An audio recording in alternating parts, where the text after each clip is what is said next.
Welcome to the African Utility Week studio. I'm Nicolette Pomba-van Zyl, editor of ESI Africa. Today I'm speaking to Dr. Paul Yillia from the Institute of Applied Systems Analysis, and he is the research scholar there. Welcome, Paul. Paul, I believe you are also the policy specialist for sustainable energy for all, and that's two hats that you're wearing. Yes, that's true. Paul, I'd like to start off with then a question around the UNDP Sustainable Development Goal 7, which looks at affordable and clean energy. And I'd like to discuss which countries are leading in terms of that goal around their policy strategies. That's a complex question, yeah, because it's not so easy to talk about countries leading and those who are not leading, but it's nice to give a global perspective. Right. I would like to remind your audience of SDG 7, the goal on energy access, universal access to energy. It has 3 targets. The first target is universal access by 2030 and access to electricity as well as access to clean cooking fuel and technology. And then there is a target on energy efficiency, so to double the rate of annual improvement in energy efficiency. And then the third target is on renewable energy, also to double the share of renewable energy in the total energy mix. So you see 3 targets, and then now if we want to talk about progress on each of them, I think we can spend the whole day, but let me try to summarize it. Again, let's look at the overall picture. We have what we call the Global Tracking Framework, which is led by the World Bank, Sustainable Energy for All, and the International Energy Agency, including 20 other or so more organizations that have all come under this umbrella. So they monitor progress every 2 years. So luckily, I'm giving you up-to-date information because the 2017 edition, which is the 3rd edition of the Global Tracking Framework, was released just 2 months ago in March at the Sustainable Energy for All Forum in New York. And this report is quite comprehensive because it gives the overall picture of progress as well as dive into individual countries' progress. So overall, we are not doing well. We are not doing well to achieve universal access by 2030. Progress is slow, and so more needs to be done.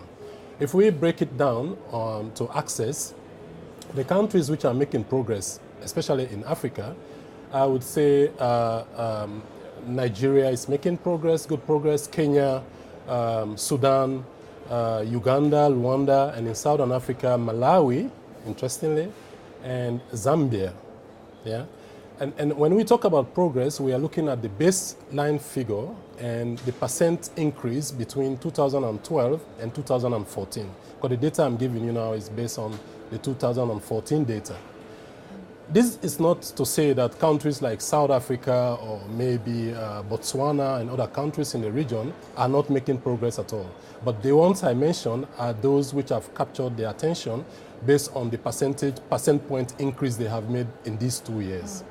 And each country is focusing on something completely different, or is the focus all the same? No, not at all. They are all focusing on the same because, you know, SDG 7 is generally agreed targets. So even for developed countries, developing countries, countries in transition, they are all focusing on the same.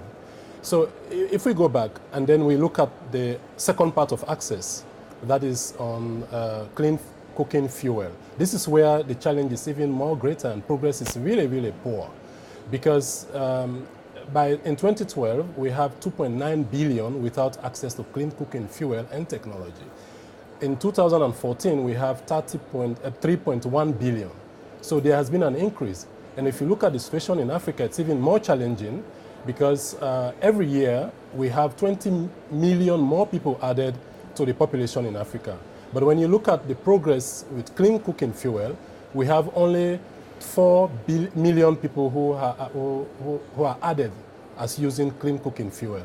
So, but still progress is made globally in the sense that countries like Peru, Indonesia, and Vietnam have made significant progress in moving in achieving clean cooking fuel and technology.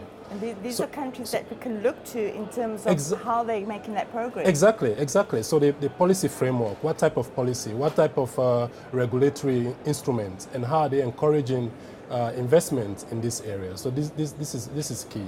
So this is just access story. But then there is also efficiency and renewable energy.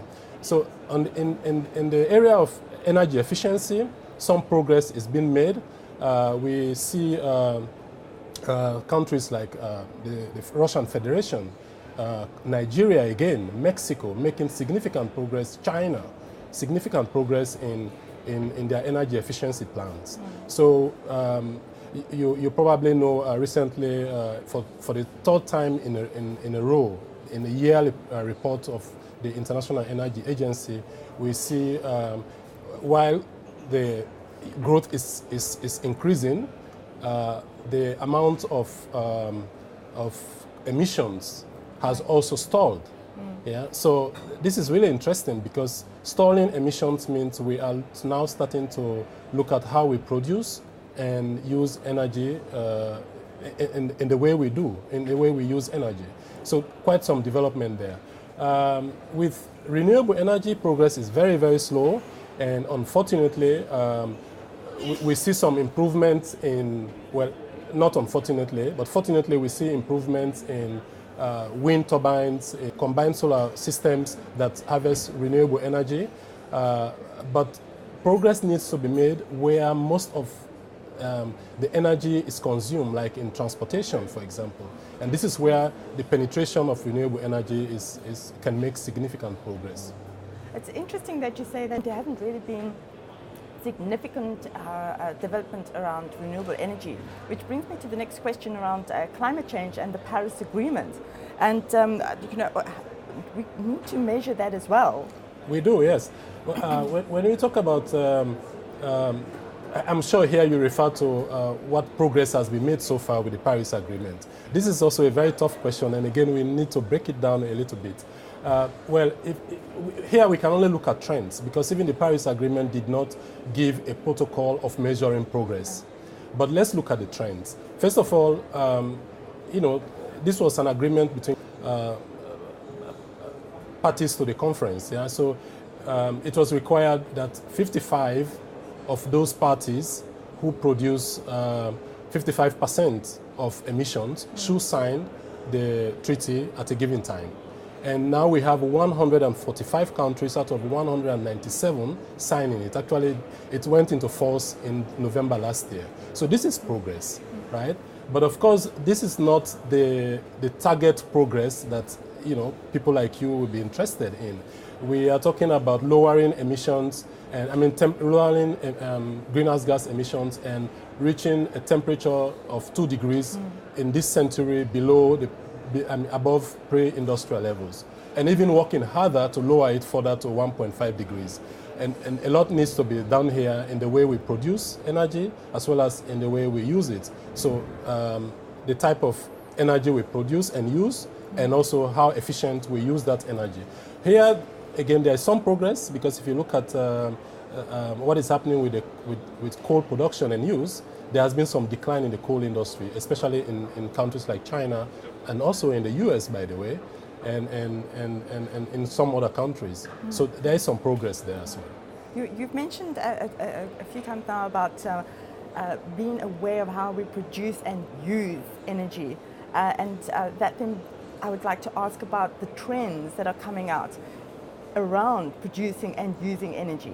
Yeah, this is what I hinted slightly when I said coal production is going down. Renewables are being recognized all over. You see corporations are absorbing renewable energy. There's even, recently I listened to a talk show on CNN, and one of the contributing panelists was saying that in the US, the coal museum is using renewable energy. This is significant, right? So you see a transition from traditional forms of so-called dirty energy a shift from that to cleaner forms of energy for big-time corporations and organizations. And this is important, and this is a key trend. And some countries are even planning to go 100% renewable, like in Iceland or in Denmark, in the next 10 to 15 years. This is also quite significant. So you spoke on the conference program here at African Utility Week on the energy and water nexus. This is another trend that is coming out significantly. What was the response to your presentation? Well, I didn't talk to people after my presentation, but the message was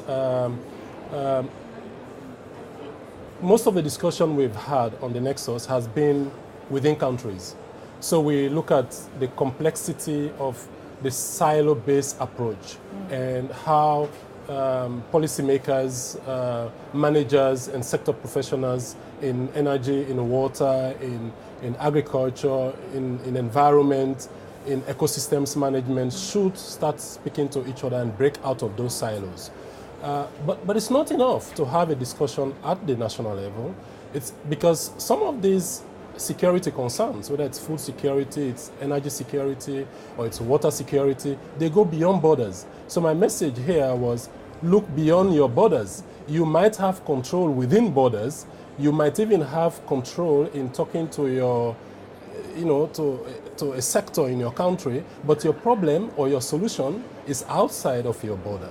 And this is the key message I was giving them. I gave them a very good example in Africa on the Rusizi River, which is shared by DRC and Rwanda and Burundi, and how these three countries have come together to manage 3 dams, and they are even thinking of a 4th dam. And the infrastructure of the 3 dams are located in the north and in the upstream part of the river, in Rwanda and the DRC. But since Burundi receives the water downstream, they are also part of it. So they have a tri-country arrangement to manage the 3 dams, which is really a very progressive arrangement. And then, of course, I was chairing the water track, and I'm chairing the water track. So I was able to talk to leading CEOs from Kenya, from South Africa, from Uganda, from Malawi. And we had a really good discussion because some of them also deal with water service provision, but this water sometimes come beyond their borders, beyond the catchments they manage. And they have to look beyond that also for the solutions that could help them address the challenges they are facing. And I think the message was well received.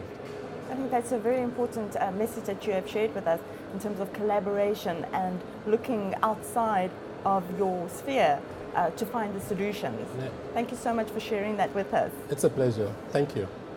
And thank you for watching. I'm Nicolette Pomba-Van-Zyl, editor of ESI Africa, coming to you from the African Utility Week studio.